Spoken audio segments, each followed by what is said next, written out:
On Monday, CNN released a treasure trove of text messages that had been sent to Mark Meadows before, during, and after the January 6th insurrection. Now, I'm talking about weeks before, and some cases even weeks after.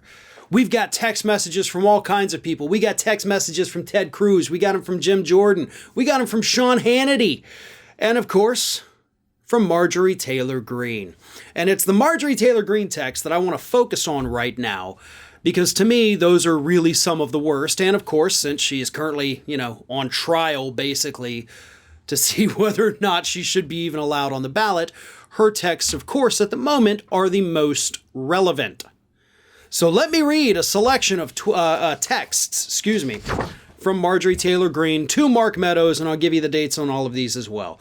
On January 6th at 2:28 p.m., she texted Mark Meadows, "Mark, I was just told there's an active shooter on the first floor of the Capitol. Please tell the president to calm people. This isn't the way to solve anything." That was at 2:28 p.m. Then at 3:52 p.m., she texted this, "Mark, we don't think these attackers are our people. We think they're Antifa, dressed like Trump supporters." Yeah, see, that conspiracy theory never really took off either. The next day, January 7th, 2021, she texts. I don't know why I keep getting those confused. Just understand, if I say tweet, I'm talking about text here. Sorry. "Yesterday was a terrible day. We tried everything we could in our objection to the 6 states. I'm sorry nothing worked. I don't think that President Trump caused the attack on the Capitol. It's not his fault. Absolutely no excuse, and I fully denounce all of it. But after shutdowns all year and a stolen election, people are saying that they have no other choice." Meadows replied, "Thanks, Marjorie."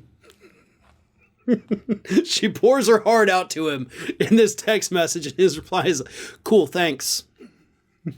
On December 31st of 2020, right, New Year's Eve, everybody's getting ready for the start of a new year, hopefully better than the one we just came off of. She texts this to Mark Meadows. "Good morning, Mark. I'm here in D.C. We have to get organized for the 6th. I would like to meet with Rudy Giuliani again. We didn't get to speak with him long. Also, anyone who can help. We are getting a lot of members on board, and we need to lay out the best case for each state." So, of course, this was about her election objection. Didn't exactly lay out the best case for each state, of course, because there was no evidence to back anything up. But this next text message, this one that I'm going to read, is the one you've probably heard the most about. Because this is the one where she talked about martial law, but she spelled Marshall like the name Marshall instead of Martial. But spelling errors aside, this is what she said on January 17th of 2021 to Mark Meadows. "In our private chat with only members, several are saying the only way to save our republic is for Trump to call for martial law. I don't know on those things. I just wanted you to tell them. They stole this election. We all know they will destroy our country next. Please tell him to declassify as much as possible so we can go after Biden and anyone else." Ooh, okay, sure seems like a lot of criminal activity you're admitting to right there. But it's the martial law. Again, even with the misspelling. You didn't exactly say that you're on board with the martial law, but you just wanted Trump to know that, hey, some of these folks over here are saying, maybe martial law, right? Yeah, I would say that can, will, and should be used against you in your current trial to see if you're even able to stay on the ballot. Because if in any way you endorsed martial law here in the United States, I would go ahead and say that that should bar you from ever holding office again. And I think a good lawyer, like the one actually trying this case, could make that happen. So, there's that. Then the rest of it, of course, declassify as much as possible.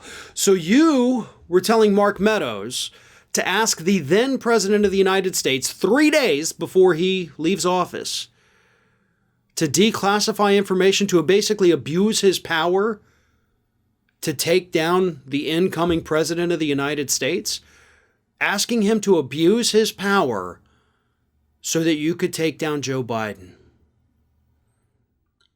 As I mentioned, there was a treasure trove of text messages released. 2,319 to be exact. And that's just part of it. Meadows is actually still blocking certain communications from the January 6th committee. This is massive, folks. The scope of this, the scale of it, the number of people involved, the things they were willing to do, the things they openly said in these text messages, we've barely scratched the surface. The coming days are going to be filled with more revelations like this, so buckle up, folks. It's going to be a hell of a week. Hey, everyone. This is Aspen. And did you know that for the low cost of $0 per day, you can subscribe to the Fair and Balanced YouTube channel. We also encourage you to like, comment, and share. But again, click that subscribe button and help Aspen not be so grumpy.